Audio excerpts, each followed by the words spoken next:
So, no, let's talk about the news. Hindi na pala uso ngayon yung tag-ulan, ha? Wala na, tapos na yung tag-ulan. Tapos na yung tag-araw, syempre, no? Well, of course, yung tag-hirap. Ano naman yun, all year round yun. Pero wala na ngayon yung ano. Ngayon, ang inaabangan ngayon, buong mundo, tag-earthquake. Di ba? Ewan ko kung tag-earthquake daw o tag-lindol. Yun na ang uso yan. Every other day, mayroong earthquake. Every other day, may lindol.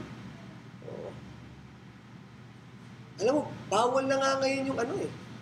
Dati kasi takot kayo sa baha eh, no? Hanggang dito ba? O lagpas tao. Ngayon, takot na ngayon yung mga bumabagsak sa tao. Lagpas ulo yung... Ang dating kinakatakutan, lagpas ulo. Ngayon, ang kinakatakutan na, bumabagsak sa ulo.